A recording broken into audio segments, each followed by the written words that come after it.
ว้าวว้าวตาเจ๊ฟงได้เลยย่าเลยบ้ามเทียวย่าเลยวิดีโอย่าบ้ามเทียวว้าวว้าวทางนี้ได้ค่ะทางนี้ได้ค่ะวิดีโอย่าเลยวิดีโอ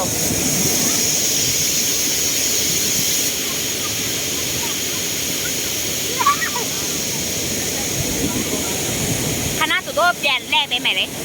น้ำพุสายใจอ่ะ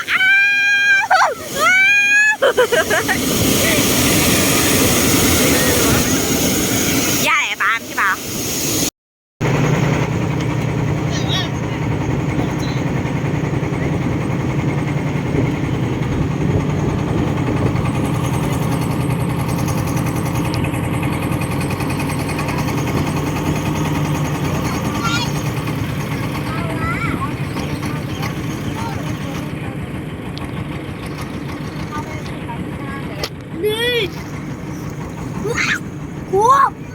กูเมืองหาแล้วเลยน้ำตกตาหาแถวพี่ตายแล้วโน้หันน้ำตกตาแถวไอ้ใจปีแข็งตา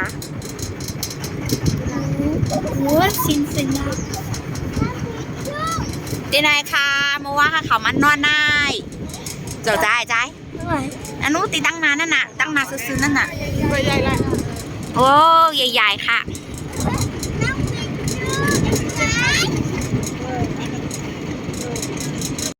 แทงทับนึงว่ะป้อค่ะ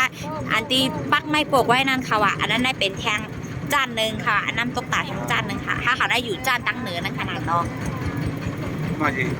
คิดถึงไหมเลยไอ้หาเน่าเยตะคูเลยนะคะซีนไว้ส่งจ้าไว้เอาแต่แทง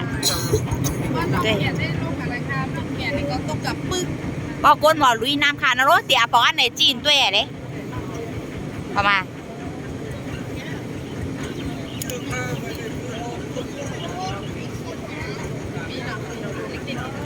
อ๋อไอ้มาพอมาตัวเนี้ยจ้ามาโซโล่เลยโจในเล่าท่าเลยเป็นโกโต๊กอะไรนั่นโน้เป็นเอาสายเจิ้งในแห่ไว้ค่ะเพราะค่ะป้นสายเจิ้งในหมู่ลายขวานะ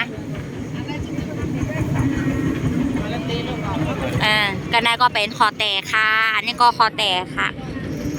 มุนไล่คอแต่ไหนค่ะ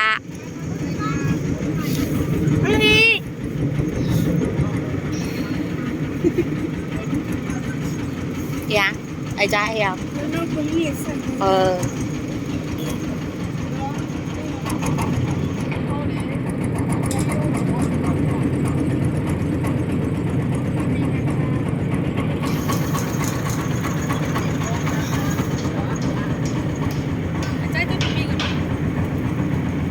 เจ้าติดจุกอะ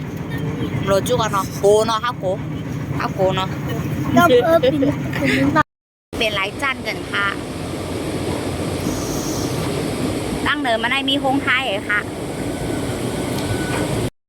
น่าจำจ่ามากค่ะจะเดี๋ยวไหม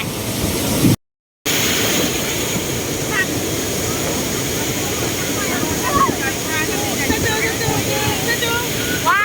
วไปแถวจำจ่ามค่ะเป็นมาส่งบัตรขอดีจำๆค่ะโอ้น้ำออกพุ่งมาหาค่ะ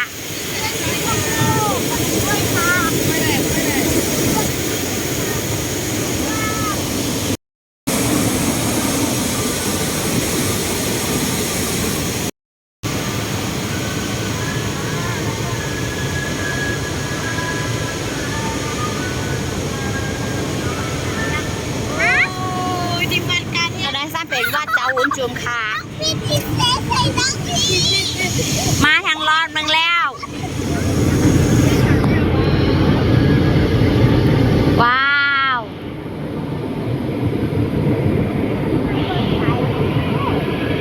นั่งสมี2ก้อค่ะจองเปียค่ะจองมาแหงค่ะ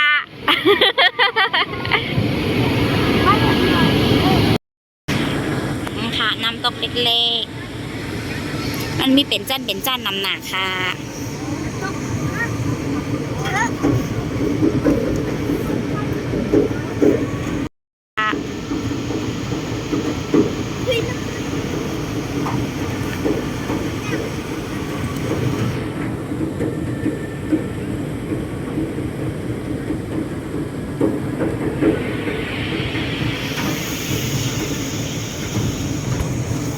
โลทางนี้นะ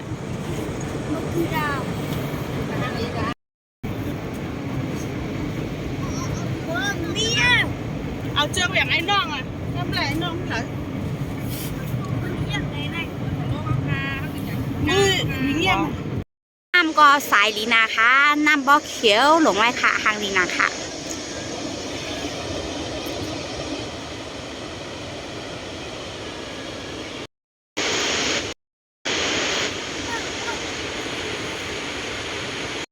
อันนั้นได้เป็นตีวัดเจ้าวุ้นจุ่มค่ะตีมาตันเงินตีวัดเจ้าวุ้นจุ่มค่ะ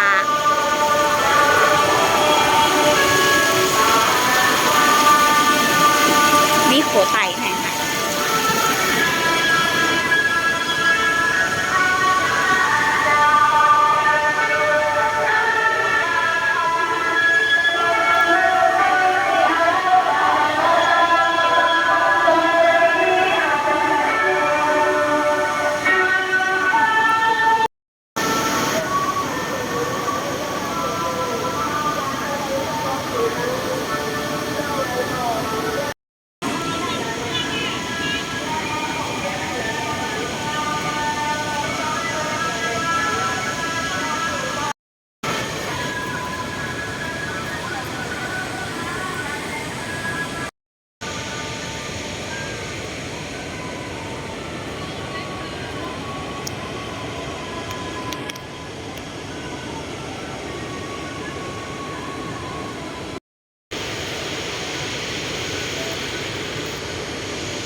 เป็นไงเป็นตีคุณ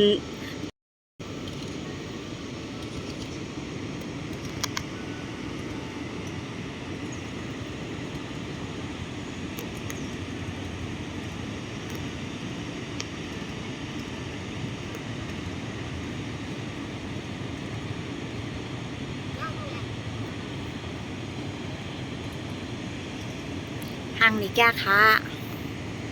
ที่นายได้เป็นกึกก้าค่ะแล้วก็ผังพุ่นค่ะอันที่ค่ะเขากันนอนนายก้าค่ะเขานายกึดแผงนายค่ะเป็นฮับเอาคือ5 ไปกว่าตั้งพุ่นค่ะ